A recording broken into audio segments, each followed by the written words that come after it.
Truly reigning champions.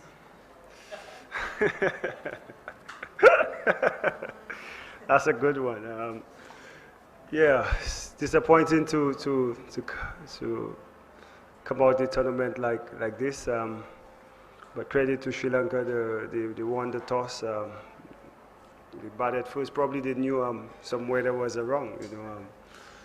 But look, we've had a good run in this tournament, you know, and it's just sad that we got knocked out via the Duckworth-Lewis system. But that's life. You move on, and we will start planning for the next T20 World Cup. Darren, was there rain in your thoughts when you started your response? Meaning when Gale and Smith walked in, was there rain in your thoughts on how your approach was going to be? Yeah, look, Gale and Smith they have a very clear idea of how they want to go and play. And yeah, the first over I thought we were off to a flyer, but you know, they brought on the off spinner and Malinga, who bowled really well at Gale and Chris and Smith. So yeah, we were again behind the 8 ball, and just when Bravo looked like, you know, picking it up like he did in the last game, he got out. But yeah, we still had belief that we could, you know, get 12 runs and over for the last 6. I guess we've been doing that in this tournament. So yeah, like I said, it's just disappointing, but hey, there's nothing we could do about it. Darren, the hand of God has been something to do. You deserve. I mean, how do you think from that point of view? Yeah, I took it like, you know what, we've won a World Cup, and you know, we are a praying team.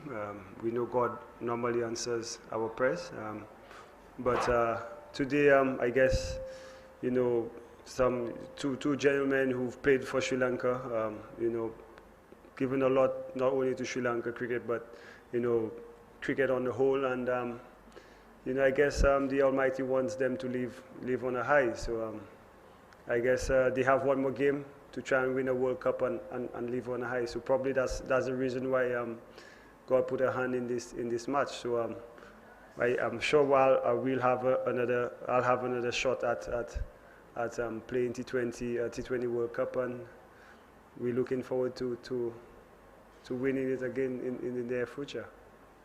Darren, I mean, over the last couple of games, we haven't seen much of Dwayne Bravo bowling.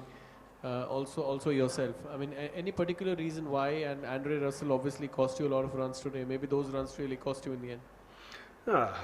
Dwayne Bravo has a side strain.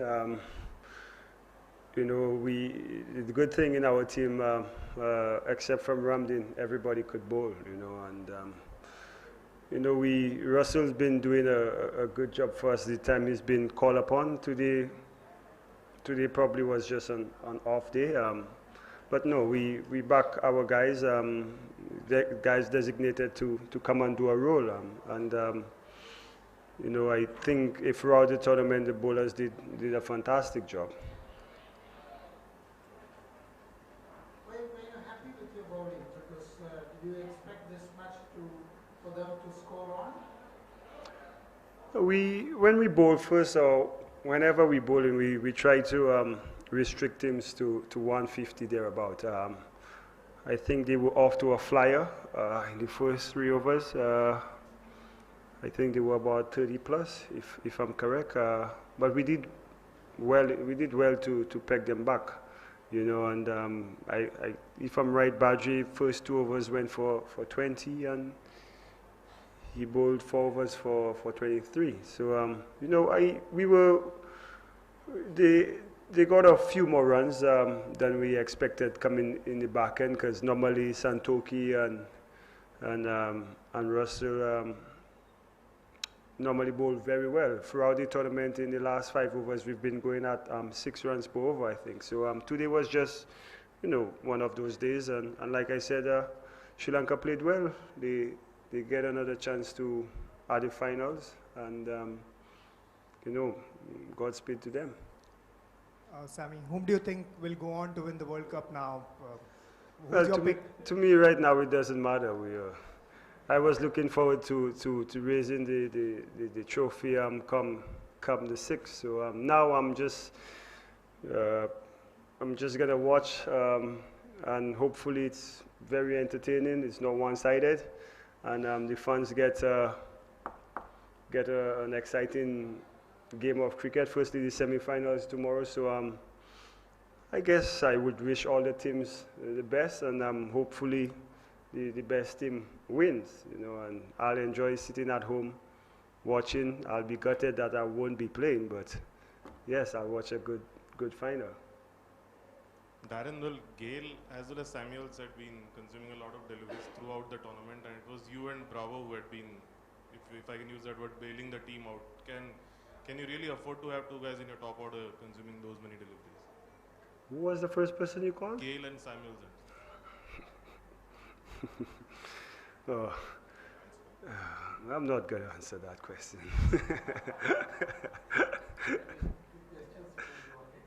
First, actually, before 2 days, it was well predicted that on 3rd and 4th there will be rain. And when actually you started batting, I was thinking myself also that you will go for more chasing runs faster than them because as per the DL method. But somehow or other it could not click there.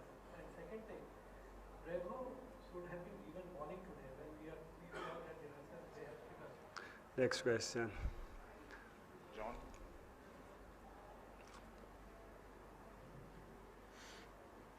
I was just wondering whether you actually seen weather like that before at a cricket. No, I was quite intrigued to see what was. I thought it was like stones. People were pelting stones at us. Yeah, but yeah, somebody had to tell me it was hail. I've never seen something like that before. I don't know how to explain it.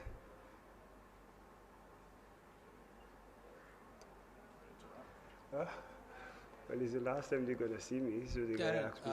you had told me earlier that no one plays without niggles in international sport, but Gale wasn't present for any of the two earlier practice sessions either. He seemed to be struggling in the field. Easy singles weren't taken. Easy twos were just stayed as singles, and eventually, there were 27 dots between Samuels and Gale, and you lost by 27 runs, even with Lewis. When you lose a cricket game, people tend to point out all different areas where that should have happened, this should have happened. But I'm sure if you look at all the games we've played, there were more than 27 dots and probably 50-something dots. It's not ideal for 2020, but I guess we've developed a formula in which that works for us. We know we are a boundary hitting team. We know we got to improve on rotating the strike. But if you look at the way Gale plays, he normally gives himself some time and to get used to the wicket and catch up in the end, in the 4-4 or so over. But the thing is this tournament is not carried on, But Marlon has not been batting well for us. But yeah, probably if there's one area we really, when he came in, sometimes we always say whatever rate you find when you go on bat, whatever the scoring rate is, you try to keep it at that or increase it. And, yes, we could say Marlon has not had the best of tournaments, but he's one of our better batsmen. And the last World Cup, he was the star for us. So, people have a few dips in form. And hopefully, we could dust ourselves off and come again. We got a lot of cricket to play this year, so we're looking forward to that. Will you be taking on a bigger role in terms of batting in the future? Look, sometimes the makeup of the team, we have guys who play different roles. I just look to play the situation, see how the game is progressing, and make the decision whether to go and bat. this tournament, Russell, who we thought was going to play the role Pollard played last tournament, he hardly got a chance to do it. So, you know, I normally just play the game and focus on different moments where I could have an impact. And I thought, you know, this tournament we've used our guys very well. Thank you, ladies and gentlemen. Thanks, guys. Really enjoyed it.